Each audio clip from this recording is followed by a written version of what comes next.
What's up guys, Syiler here, and we are back with an ArcheAge video. Not something I'd normally do, but I've been having a lot of fun playing this game recently, and yeah, it's been awesome. We'll get into that in a minute. So this video is going to be talking about gearing at level 50, what gear you can get, where it comes from, how the crafted system works in this game, and then upgrading the gear that you've got through tempering, reforging, socketing, and enchants. So it's going to be an overall gearing guide for ArcheAge. And if you're not interested in my random waffle that's about to come, skip forward about 50 seconds, probably a little bit more, but about a minute forward and you'll get to the actual video stuff. So I just wanted to talk about the game in general. ArcheAge has been a lot of fun, especially while waiting for Warlord to drain her. Normally, I'm very WoW focused, but I've been having a lot of fun playing it in the downtime of WoW. And you can pick up this game for completely free. You can download it for free, install it for free, log on for free, level to max level for free, do pretty much everything you need to do for free. Obviously people who pay get a bit of an advantage in terms of they can place land, like a house or a farm, and they get increased labour regeneration. But for the most part, as a hardcore player, free or paying, you could still have the same advantage as each other. It just depends on how much effort you put in, how much RNG is on your side, all that kind of stuff. But life is just a bit easier for paying players, and obviously there needs to be a reason to pay, otherwise no one would, and well, it'd be, they wouldn't earn any money. And the store isn't too bad either. It isn't really, pay to win. There isn't anything you can buy in here that's crazy OP, or you can't buy any gear. You can buy cosmetic stuff, but I can't buy the best in slot gear or anything like that. And you can buy some stuff that would normally cost you gold. But essentially, that's just time saving. You're not gonna win by doing that. Basically, you could buy a lot of items and then sell them, and then buy the best crafted gear that's available in the auction house. But even then, that's not gonna be the best, because you'll find out in a minute. So back onto the main objective of the video, gearing. So say you've just hit level 50. I'm going to assume you have the basic crafting gear, the basic leveling gear, but if you don't, you'll get it from like Halsa, questing through Halsa, and also you'll get some of it from Carcass Ridgelands. Quest through there till you get the upper and lower set of the gear that you need. And as a general rule, cloth gear is for casters. It gives you high magic defense, gives you a lot of stats like intellect, spirit, that kind of stuff. Leather gear is generally for melee and, well, basically physical DPS, like archers and battle rage, stuff like that. And plate is generally for tanks, gives you high physical defense, high stam, that kind of thing. So that is going to be the basis of the gearing in this video. So as I said, get your basic set of questing gear from Halsa and Carcass. The only reason I mention that is because if you've leveled through crafting, which is, a semi-viable option, you won't have any gear, so I would recommend going and getting that just to start yourself off. Once you've got that, the next step is your weapon. Weapon is huge in this game. Weapon is going to be the majority of your DPS.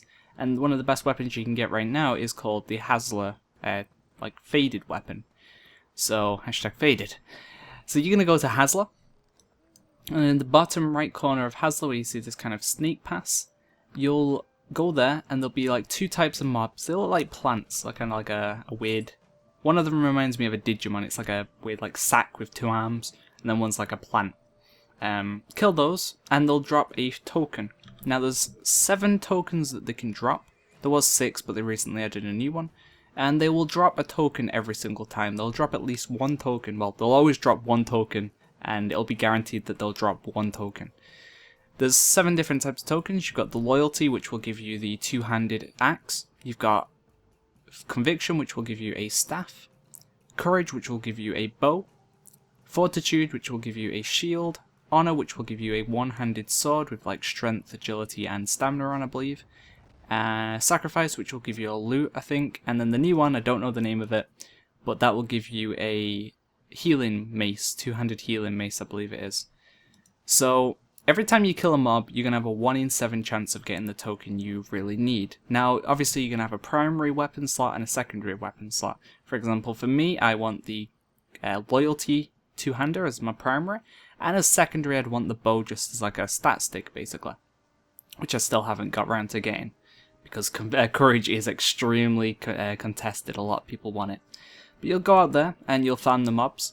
Now, chances are there's going to be a lot of people there, and it is a PvP zone. That means people can kill each other, and even your own enemy faction can kill you. Oh, sorry, your own faction can kill you in this game by going into what's called Bloodlust.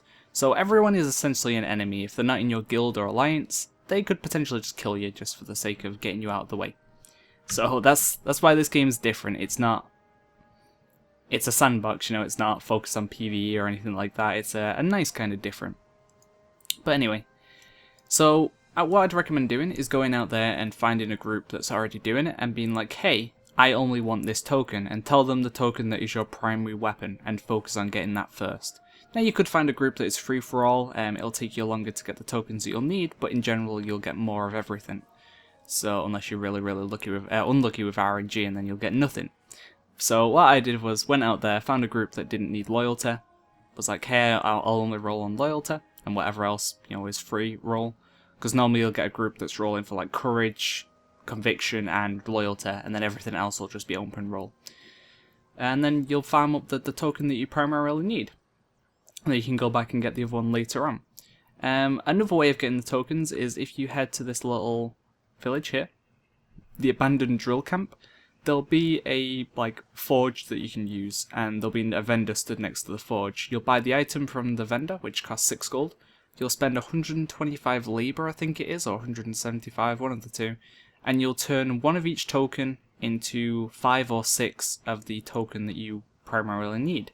So I can turn one of all these tokens into 5 loyalty. And that's how it works. So it's going to cost you 6 gold, 125 labor or whatever it is, and one of each token to make a bundle of the one token that you need.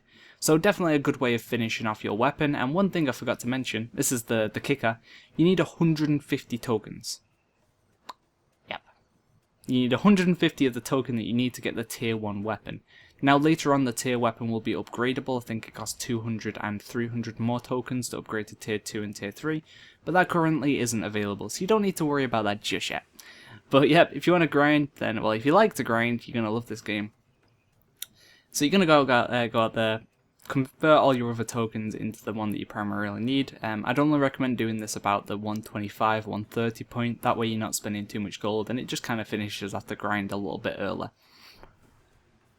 So yeah, that's your weapon got, and I would definitely say that is one of your highest priorities, especially when you've got downtime, you're not doing dungeons or not doing professions. Go farm. Why not? If you've run out of labor, that is your best thing to do that doesn't cost you anything. You know, you just go out there and grind mobs. You don't need labor or anything for that. So that is where you're going to get your first pieces of gear. Next up is the dungeon gear. We're going to head to Hell Swamp, and over here will be Howling Abyss.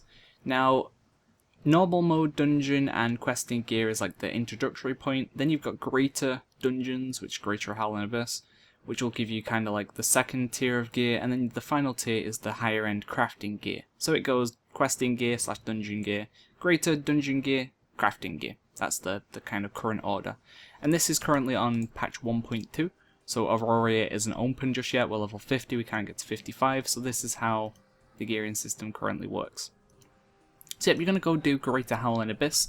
You can drop a full set of 7/7 cloth, 7/7 leather, and 7/7 plate. Unfortunately, I don't have any of the cloth to show you, but I can go show you some of the leather and plate. Now, the leather isn't very good for melee users. The only reason I'm using 4 pieces of it is because I got completely messed over on my questing gear rolls. The game is very RNG heavy, and when you get questing gear, you open it, there's a chance that it can contain really bad stats. And that was unfortunately the case for me. The stats were just useless for the most part. So these pieces of gear ended up being an upgrade in some way, shape or form. But in general, you won't really find many upgrades in there as a melee, but as an archer, you'll love it. This gear is great. It's very agility heavy, which is great for an archer, gives you stamina and some strength, and the set bonuses are huge. 20% crit damage, occasional 80% damage reduction, and then the 7 set 100 agility plus 50% attack speed for 5 seconds, so the set bonus is huge. These pieces of gear will give you a huge damage increase as a archer. But as a melee, as I said, just go in there and kind of pick up the pieces to fill in the gaps. Or you could go for the plate set. Obviously, you're going to get wrecked by casters if you do that because you'll have no magic defense, but it'll give you a higher damage spike. And this is a look at the plate gear. You know, very high strength, okay high agility, and some stamina in there as well. Same again, strength, agility, stamina.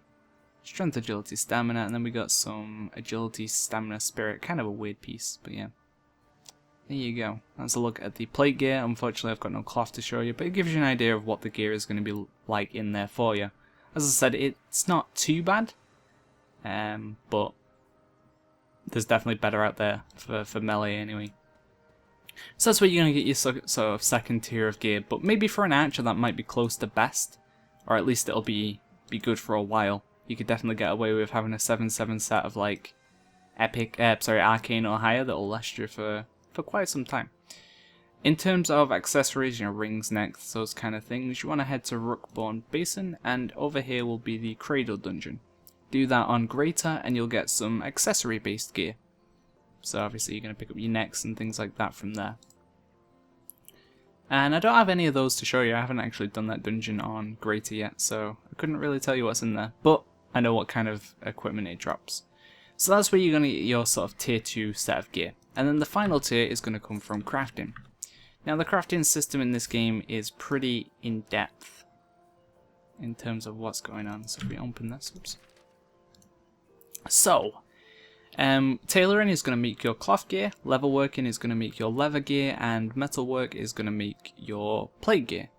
Now the way the game works is you have proficiency, same in most games, where the higher level your proficiency is or your skill level is, the better the gear you can make is.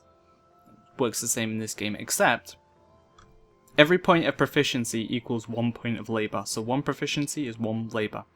So until you start getting higher and then you get reduced labor costs. But for the most part, just look at it as 1 labor equals 1 proficiency.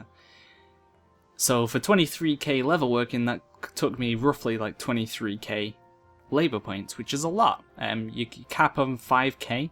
You can earn about 1,000 a day if you're online all day, and you can get 1,000 from the labor potions per character every 12 hours.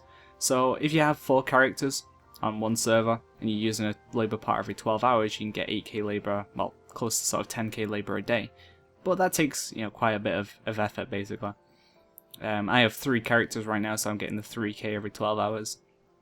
But yeah, that's how you want to really maximize your sort of proficiency or labor basically. And I would recommend using a labor potion off cooldown, because labor is huge. If you're not using your labor, you're doing it wrong.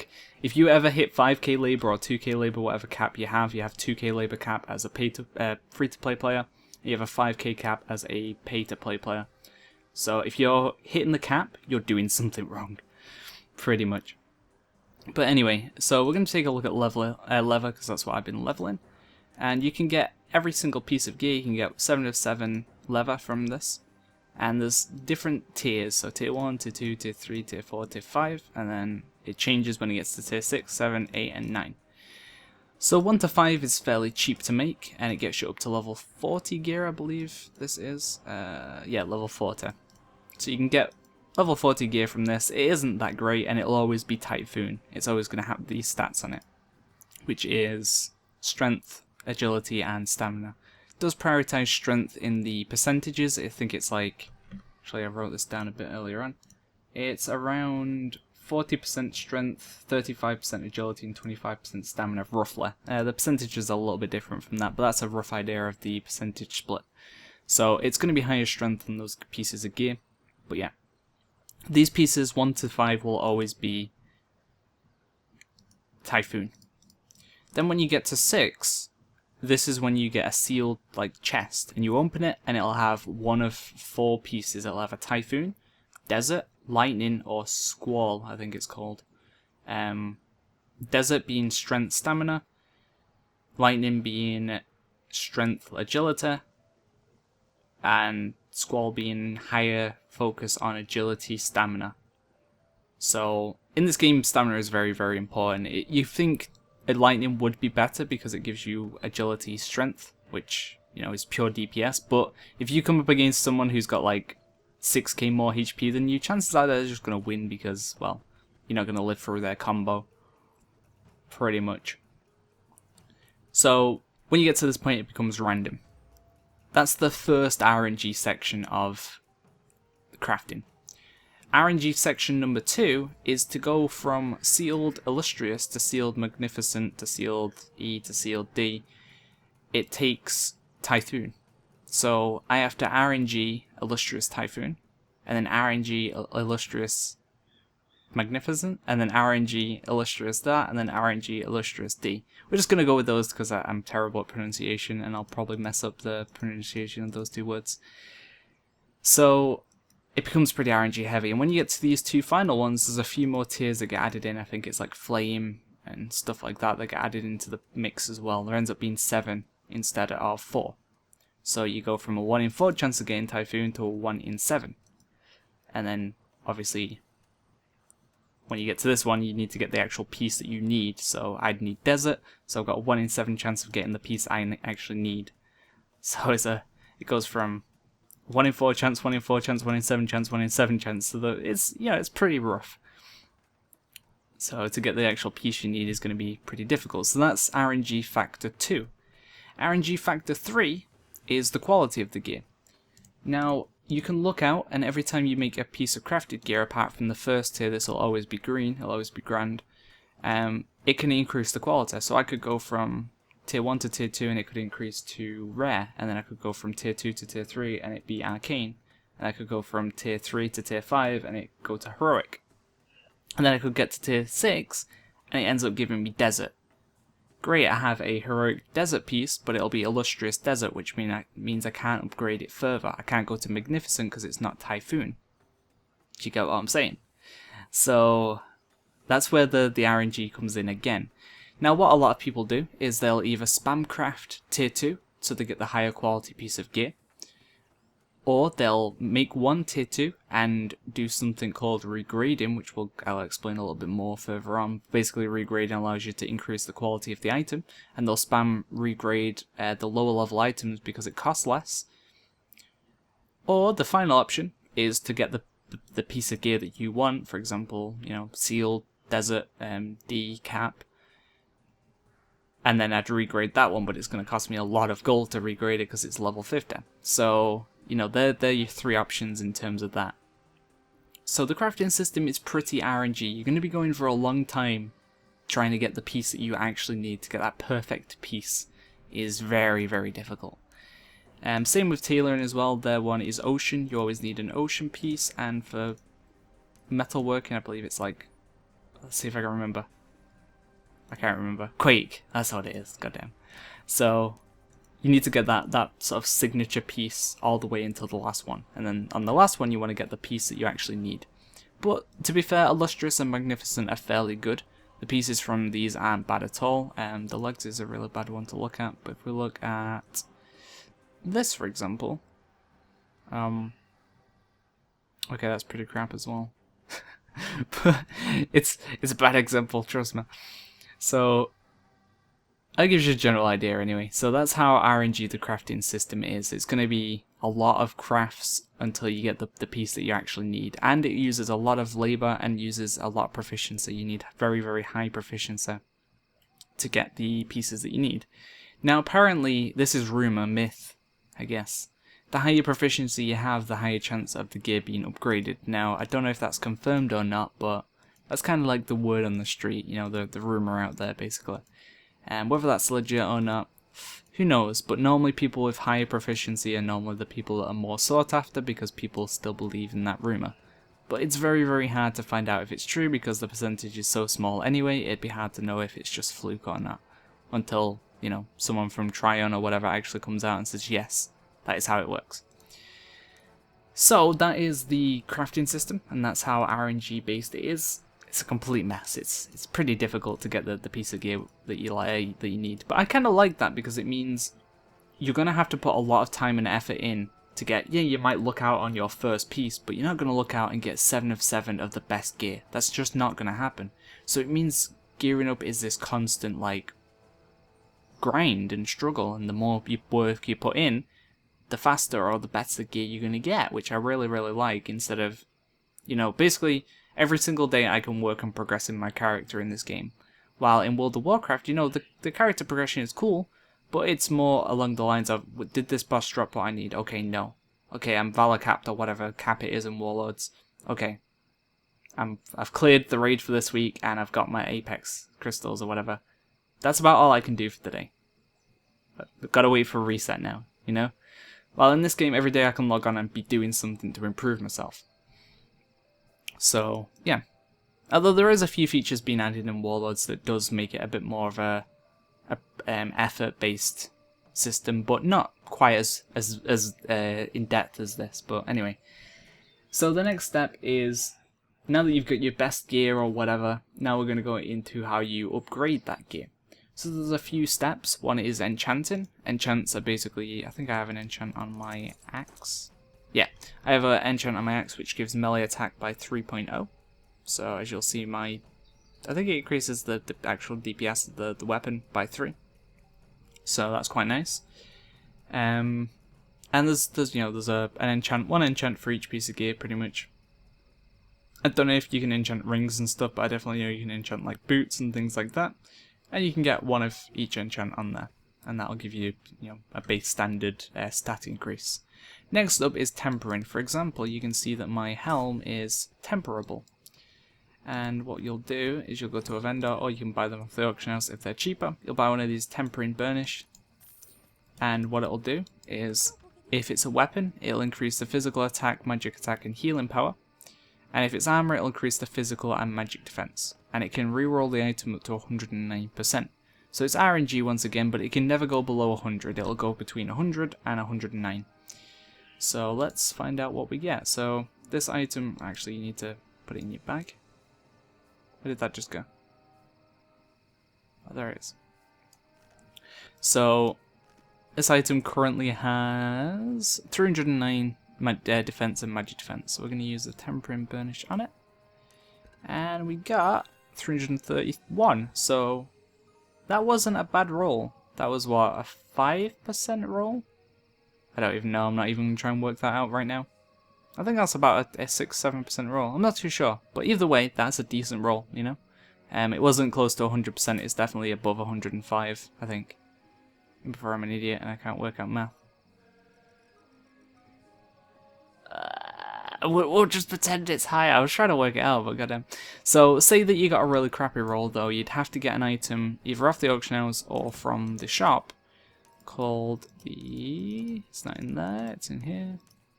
Called the Tempering Flux. You can buy it for gold. It's like 12 gold, I think. And it allows you to reset the piece of gear so you can temper it again. So if you're on a really min-max your gear, you'll aim for 109% on everything. That'll be the overall goal. So, yeah, that's how tempering and untempering works, basically. Gives you a percentage. It's pretty risk-free. You can't lose the item or anything like that. It's just RNG, how much you get. But it's worth doing the tempering at least once on every piece of gear. And if you get above like 105%, I'd say that's fairly acceptable for the beginning. The next thing is socketing. So as you'll see, my weapon has... I've been slacking with stuff like this, by the way, so don't scorn me. But my weapon has 2 sockets. Now, the first time you put a gem in, for example, I think I've got some gems in my bag. No, I've got some in the auction house. Hold on. And gliders are a really cool aspect of this game. It's kind of like an instant flying mount, but it's temporary and it slowly goes down. 2 strength. So... First time... Oh, I need a dual crafting gem bench thing, I think. Anyway, so the first gem you put in will be a 100% chance of it being successful. The second one is a lower chance, and if it fails, all the previous gems will be removed. And the higher you go, for example, a piece with like, I think these pieces have more. This piece has 3, for example. When I get to the third one, if it fails, the other 2 will be destroyed, and I have to start again. So, once again, another RNG aspect of getting your gear perfect would be putting the gems in, and if you're using high quality gems and they all get destroyed, you're going to be salty. And the overall goal is to have high quality gear which has more sockets. The better quality it is, the more sockets it has. So your goal is to have high quality gear, which means it'll have more sockets, and then you have to go through the RNG of getting all the sockets filled with gems. So that can be a little bit of a struggle as well. So that's how the socketing works. You need to go to a jewel crafting bench, I think, for this. Oh, actually, no, I'm trying to put it in a weapon. I think that was my issue. Wait, no, I don't know how this actually works. There's a way to open the menu, but I'm not really sure how. Yeah. I'm not too sure how you actually use it. But you can put the gems in your gear, although this piece isn't meant for weapons, it's meant for, you know, like general set pieces. Try to get on? No. Didn't work. But anyway, that's how it works. I don't know how you actually get them in, but that's how it works. I'm still learning myself. And then the final section is regrading. This is where things get interesting. So, let me show you very quickly. So you'll be able to buy an item called the Regrading Scroll. I'm just going to show you these on the auction house for the sake of this.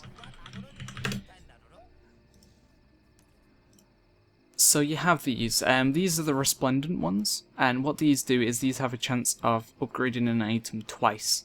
So for example, if I was to use this on a piece of Grand Gear, 1 second. If I use this on a piece of Grand Gear, it could upgrade it all the way to Arcane.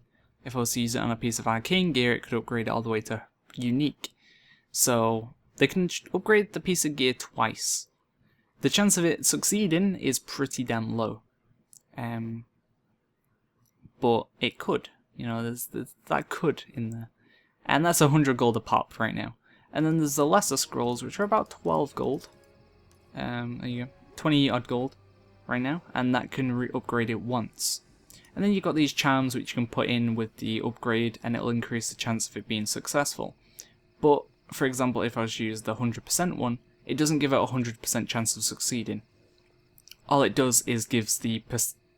So, for example, if it had a 5% chance of succeeding, and I use that, it would now have a 10% chance. So, it basically just multiplies the chance of it being successful. It doesn't actually give it a 100% chance to succeed. So don't let that fool you. And every stage gets harder and harder. So, for example, Grand to Rare is quite a decent chance of it succeeding. While it's still quite low, it's still below 50%, but, you know, it's still a decent chance. When you get to Heroic Gear, though, it has a chance of a major failure. And major failure basically means it goes backwards. So it could go, you try and regrade a Heroic piece, it could go back down to Arcane. And if you're not familiar with the different types, green is Grand, that's the stage 1. Rare is blue, Arcane is purple. Heroic is like orangey, it's sort of like a legendary colour. Unique is like a darker orange. And Celestial is red, and then Divine is like a gold box.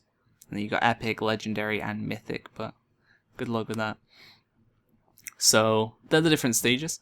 And when you get to sort of Heroic, it has a chance of major failure, which can make it go backwards. Once. Only goes backward once, so it could only go down to Arcane. And when you get to Unique, it has a chance of major failure 2, which means it can go to 2 grades down, so it can go from Unique to Arcane. Which is a lot of money to invest in the item for it to go backwards twice. You're going to have to spend a lot of gold to get it back up again. And then when you get to Celestial, it has a chance of catastrophic failure, which means the item has a high chance of destroying itself. Completely. Gone. Forever. So when you get to the Celestial point, I wouldn't go any further. I'd sit on the Celestial point and, you know, that's pretty much it. So they're the different methods of upgrading your gear. And you can do that for weapons as well. You can upgrade weapons, and you can upgrade your gear. You can only temper gear that actually says on it that it's temperable. I think you can only upgrade gear that says it's regradable as well. As you can see, my chest is regradable, but my helm isn't. Actually, sorry, my helmet is. But my weapon isn't. I can't regrade. So my weapon will be forever blue because obviously the way you upgrade your weapon is through tier 2 and tier 3 of Halycona tokens, which isn't out yet. So there you go. You've got crafting gear, which is an RNG cluster, and then you've got regrading, and then you've got socketing as well, which is all very heavily RNG based. So to actually get the best gear in this game is a struggle. It's going to take people a very long time to be extremely lucky, and that is like that kind of luck is someone winning the lottery lucky. That's the kind of luck we're talking right now. So, and there's also obviously, yeah, one thing I forgot to mention, you can also get accessories, necks and stuff like that from handicrafts. Same system, works exactly the same in terms of, oh my god, this list is huge. Works exactly the same in terms of has different stages, works the same as the normal crafted gear basically. Except with this, it's always sealed. It doesn't really matter what the, actually it does matter what the name is. It has to be the Earth Ring. So yeah, it even matters on that as well. So there you go. That is how crafting works. That is how gearing works, and that's how you're going to gear your character to the best it can be. Now what I'll probably do is get myself maybe I'll probably aim for like a blue plus quality magnificent set of desert, and then I'll wear that, and then I'll work on a higher quality set with the RNG gamble. Because obviously I need to make Typhoon gear to get the other stages. So I'll set on probably like a magnificent set because it's still going to be very good. And I'll work on getting the higher pieces from the other sets. So there you go. That is how the crafting works, gearing works, all that kind of stuff. If you have any questions, let me know. And I apologize if I've mentioned something or forgot to mention something or mentioned something wrong. As I said, I'm still learning this game as well. But I'm pretty sure everything I've mentioned in this video is 99% accurate. Might be slightly off on some points, but for the most part I'm pretty sure I have a good understanding of what's going on. And hopefully now you do as well. So thanks for watching guys, look out for more of these videos coming soon. See ya!